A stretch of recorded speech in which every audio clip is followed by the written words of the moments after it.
మాతృదేవోభవ, పితృదేవోభవ, ఆచార్య దేవోభవ. ఓం నమో మాందేశ్వరాయ నమః. అందరూ బాగుండాలి. అందరికి మంచి జరగాలి. తంత్ర జ్యోతిషమైనటువంటి వీడియోలో భాగంగా మీకు ఈరోజు భక్తి భాస్కర ఛానల్ ప్రేక్షకులకు ఒక ఆసక్తికరమైనటువంటి విషయం తెలియజేస్తున్నాను. అదేంటంటే అనుకూల నక్షత్రాలు, ప్రతికూల నక్షత్రాలు. అనుకూల నక్షత్రాలు, ప్రతికూల నక్షత్రాలు 27 నక్షత్రాలు ఉంటాయి. ప్రతి నక్షత్రం వారి యొక్క జన్మ నక్షత్రం అవుతుంది. రెండవ నక్షత్రము సంపత్తార, మూడవ నక్షత్రము విపత్తార, 4 క్షేమతార, 5 ప్రత్యక్తార, 6 సాధన తార, 7 నైదన తార, 8 మిత్రతార, 9 పరమ మిత్రతార. ఇందులో 3, 5, 7 నక్షత్రాలు మీకు వ్యతిరేకమైనవి. ఈ 3, 5, 7 నక్షత్రాలు ఉన్నప్పుడు ఉన్నటువంటి వాళ్ళను మీరు వాళ్ళకు దూరంగా ఉండాలి. ఈ నక్షత్రాలు ఉన్న రోజు ముఖ్యమైన పనులు ఏమి చేసుకోకూడదు. అంటే విపత్తు తార అంటే విపత్తును కలిగిస్తుంది. ప్రత్యక్తార అంటే ప్రతికూల పరిస్థితులను తెలియజేస్తుంది. నైదన తార అంటే పూర్తిగా బాధ పెడుతుంది. ఇది కాకుండా 22వ నక్షత్రం వైనాశికం అవుతుంది. 18వ నక్షత్రము ధన నక్షత్రము వేద నక్షత్రం అవుతుంది.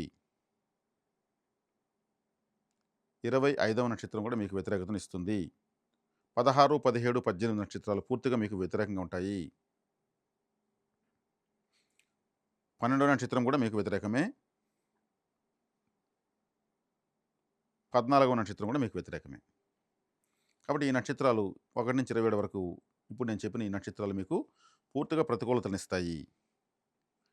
ఈ నక్షత్రాల్లో మీరు తెలుసో తెలియకో ఎగ్జామ్ రాసినా, వ్యాపారం స్టార్ట్ చేసినా, వివాహం చేసుకున్నా, మీకు పిల్లలు పుట్టినా, స్నేహితులున్నా, మీరు ఏదైనా కొత్తగా మొబైల్ కొన్నా, ఓ వెహికల్ కొన్నా అవి మీకు వ్యతిరేక ఫలితాలు ఇస్తాయి. ఈ నక్షత్రాలకు సంబంధించిన ఆహారం ఉంటుంది. ఈ ఆహారాన్ని మీరు తెలుసో తెలియక తింటే కూడా మీకు ఫుడ్ పాయిజన్ లేదంటే మీకు ఏదో ఒక ఆటంకం రావడం జరుగుతుంది. 18వ నక్షత్రం అంటే వేద నక్షత్రం. ఈ నక్షత్రం ఉన్న వాళ్ళకి డబ్బులు ఇవ్వకూడదు. ఇస్తే తిరిగి రాదు. ధన నక్షత్రం అంటారు. ఆ నక్షత్రం రోజు మీరు ఫైనాన్స్ వ్యాపారం స్టార్ట్ చేస్తే మీకు పూర్తిగా లాస్ వస్తుంది. ఆ నక్షత్రం రోజు మీరు అకౌంట్ ఓపెన్ చేసినా డబ్బు ఆ అకౌంట్ జీరో అయిపోతుంది. ఏమి కాదు. దాని పేరు ధన నక్షత్రం. మరి ఆ నక్షత్రంలో ఉన్న అమ్మాయిని లేదా అబ్బాయిని వివాహం చేసుకుంటే ఏమవుతుంది? ఇచ్చిన కట్న కానుకలు మొత్తం సున్నా అవుతాయి. కాబట్టి అది జాగ్రత్తగా చూసుకోవాలి. 18వ నక్షత్రం పరమెత్తుతారండి. 1, 8, 9 పరమెత్తుతారంటే అది కుదరదు. మీ నక్షత్రం నుంచి 18వ నక్షత్రం మీకు పూర్తిగా వ్యతిరేకం. 17వ నక్షత్రం పూర్తిగా వ్యతిరేకం. 16 పూర్తిగా వ్యతిరేకం. ఈ 3 నక్షత్రాలు మీ రాశికి 8వ రాశిలో ఉంటాయి. అష్టమ స్థానంలో ఉన్నటువంటి ఎనర్జీ మీకు పూర్తిగా వ్యతిరేకం. అష్టకష్టాల పాలవుతుంది. ఆ 3 నక్షత్రాలకు సంబంధించిన ఆహారం తీసుకోకూడదు. ఉదాహరణకు తులారాశిలో చిత్త, స్వాతి, విశాఖ నక్షత్రాలు ఉంటాయి. ఈ 3 నక్షత్రాలకు 8వ రాశిలో కృత్తిక, రోహిణి, మృగశిర నక్షత్రాలు ఉంటాయి. ఆ నక్షత్రాలకు సంబంధించినటువంటి దేవతారాధనలు, ఆ నక్షత్రాలకు సంబంధించిన ఆహారము తీసుకోకూడదు, ఆరాధన చేయకూడదు. ఆ నక్షత్రాలకు సంబంధించినటువంటి వ్యక్తులతో మీరు కలవకూడదు. ఇప్పుడు స్వాతి నక్షత్రానికి 18వ నక్షత్రం రోహిణి అవుతుంది. శ్రీకృష్ణ ఆరాధన చేయకూడదు. శ్రీకృష్ణ, జయకృష్ణ, రామకృష్ణ, హరికృష్ణ ఇట్లాంటి పేర్లు ఉన్న వాళ్ళతో టచ్ కాకూడదు. న్యూట్రల్గా ఉండాలి. ఒకవేళ వెళ్తే మీకే తెలుస్తుంది. పాలు, పాల పదార్థాలు తీసుకోకూడదు. 18వ నక్షత్రం రోహిణి అంటే పాలు, పెరుగు, వెన్న, నెయ్యి. మృగశిర అంటే మీకు కొబ్బరి తీసుకోకూడదు. కృత్తిక అంటే దీపము. మీరు దీపం పెట్టకూడదు. దీపంలో కూడా నూనె పోయొచ్చు, దీపాలను దానం చేయొచ్చు. దీపం మీరే వెలిగిస్తే ఏమవుతుంది? మీకు ఇబ్బందికరమవుతుంది. మీరు చేసి చూసుకోవచ్చు, మీకే అర్థమవుతుంది. ఇలాగ ప్రతి రాశికి 8వ రాశిలో ఉన్న 3 నక్షత్రాలు ఇలాగే ఉంటాయి. సింపుల్ అయిపోయింది. ఆ నక్షత్రాల్లో ఉన్నటువంటి గ్రహాలు మీ జాతకంలో ఉంటే అవి కూడా ఇబ్బందిని ఇస్తాయి. ఆ నక్షత్రంలో ఏదైనా గ్రహం ఉండి ఆ దశ వస్తే మీకు ఇబ్బందికరమవుతుంది. ఆ నక్షత్రాలు ఉన్న వాళ్ళు మీ యొక్క పై బాస్ అయ్యారంటే మిమ్మల్ని టార్గెట్ చేస్తారు. లీవులు ఇవ్వరు, ఎక్కువ డ్యూటీ పెడతారు, అన్నిటికీ కంప్లైంట్ చేస్తూ ఉంటారు.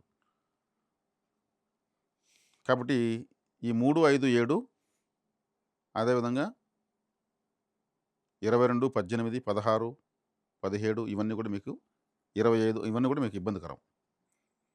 కాబట్టి ఈ నక్షత్రాలు చూసుకోలే కానీ ఇతరత్ర వాటికి ఆకర్షణకు లోను కాకూడదు. సమాజం ఎప్పుడూ మెస్మరైజం చేస్తూనే ఉంటుంది. కాబట్టి మీ నక్షత్రం ఏదో ఉంది, మీకు వ్యతిరేక నక్షత్రాలు ఉన్నాయి, అనుకూల నక్షత్రాలు ఏవి? 2, 4, 6, 8, 9, 13, 27. 27 నక్షత్రం దైవ నమస్కార నక్షత్రం. కాబట్టి 27 నక్షత్రం సంబంధించినటువంటి దేవతారాధన మీరు చేస్తూ ఉంటే మీకు దైవానుకూలత వస్తూనే ఉంటుంది.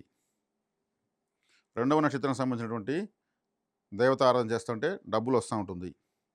నాలుగవ నక్షత్రం సంబంధించిన దేవతారాధన చేస్తూ ఉంటే మీకు క్షేమంగా ఉంటారు. ఆరవ నక్షత్రం సంబంధించినటువంటి దేవతారాధన చేస్తే మీరు చేసే పనులని సాధారణమైన పనులు సమకూరుతున్నారు కాబట్టి మీకు అన్నీ అనుకూలమవుతుంటాయి. 8వ నక్షత్రం మీకు మిత్రతారగా ఉంటుంది. 9 పరమ మిత్రతారగా ఉంటుంది. ఈ నక్షత్రాలకు సంబంధించిన ఆహారం మీరు తీసుకోవచ్చు. 20 నక్షత్రాలకు ఆహారం ఉంటుంది, చెట్లుంటాయి, దేవతలు ఉంటారు, 6 టెంపుల్స్ ఉంటాయి. తెరిచిన పుస్తకం లాగా ఉంది ఇక్కడ జ్యోతిష్ శాస్త్రం. కాబట్టి కొంతమంది దురదృష్టం వ్యతిరేక నక్షత్రాల్లో పిల్లలు పుడతారు. కొంతమందికి అనుకూల నక్షత్రాల్లో పుడతారు. అనుకూల నక్షత్రాలు పుడతారు కాబట్టి వాళ్ళు గొప్ప స్థాయికి వెళ్ళి వాళ్ళ తల్లిదండ్రులు చూసుకుంటూ ఉంటారు. వ్యతిరేక నక్షత్రాలు పుడతారు కాబట్టి వాళ్ళు గొప్ప స్థాయికి వెళ్ళినా తల్లిదండ్రులు చూడరు. వాళ్ళు వెళ్తారు గొప్ప స్థాయికి. ఎందుకంటే వ్యతిరేక నక్షత్రాలు కాబట్టి పెద్దవాళ్ళు అయినాక వాళ్ళకి ఆసక్తి రాదు. ఇలా ఉంటాయి. ఎవరికి ఎవరు పడడం లేదు అంటే ఎవరికో ఎవరు పడడం లేదంటే వాళ్ళకి వ్యతిరేక నక్షత్రం కాబట్టి పడడం లేదు. అది బిడ్డ కావచ్చు, భార్య కావచ్చు, భర్త కావచ్చు, కూడా పుట్టిన అన్నదమ్ములు కావచ్చు, స్నేహితులు కావచ్చు, సమాజంలో ఇంకెవరైనా కావచ్చు. కాబట్టి ప్రతి నక్షత్రానికి రంగులున్నాయి. నాకు ఈ రంగు పడుతుంది, ఈ రంగు పడదంటారు. అది వాస్తవం. Colour therapy, music therapy, water therapy, physiotherapy ఈ థెరపీస్ అంతా ప్రపంచంతో యాక్సెప్ట్ చేస్తాయి.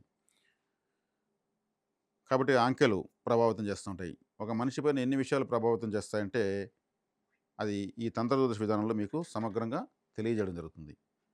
అనుకూలమైన వాటిని స్వీకరించాలి, ప్రతికూలమైన వాటిని విసర్జించాలి. ఇదే జ్యోతిష్యం, అంతే, ఇంకేం లేదు. కాబట్టి ప్రతి దశ అనుకూలంగా మార్చుకోవాలంటే ఏం చేస్తే సరిపోతుందో సులభ రీతిలో మీకు చెప్పించడం జరుగుతుంది. మీకు వ్యతిరేక నక్షత్రంలో గ్రహాలు ఉన్నప్పుడు ఆ దశలు యోగించవు. శుక్రుడే ఉండొచ్చు, గురువే ఉండొచ్చు. శుక్రదశ పెట్టింది నాకు బ్రహ్మాండంగా ఉంటుందంటారు. ఏ నక్షత్రం ఉన్నాడు?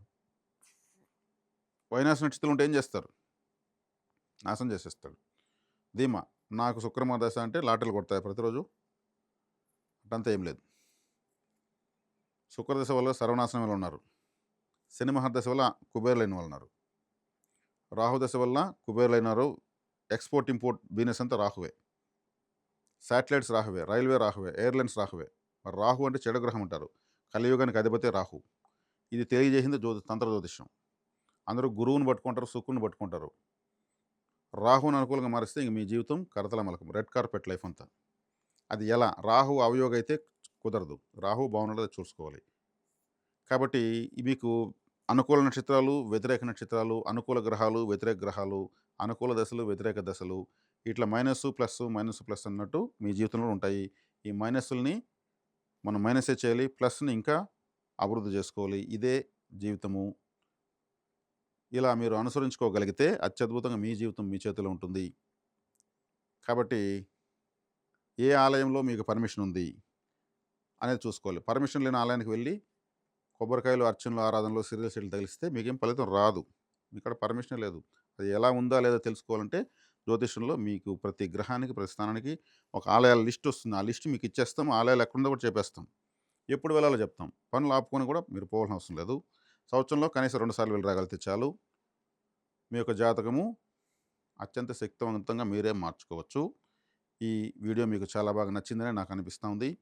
చక్కగా మీరు మీ యొక్క లైక్, షేరు, సబ్స్క్రైబు, కామెంట్ని అమూల్యమైన ఆశీర్వాదంగా భావించి మీరు మాకు అందిస్తారని ఆశిస్తున్నాము. శుభం.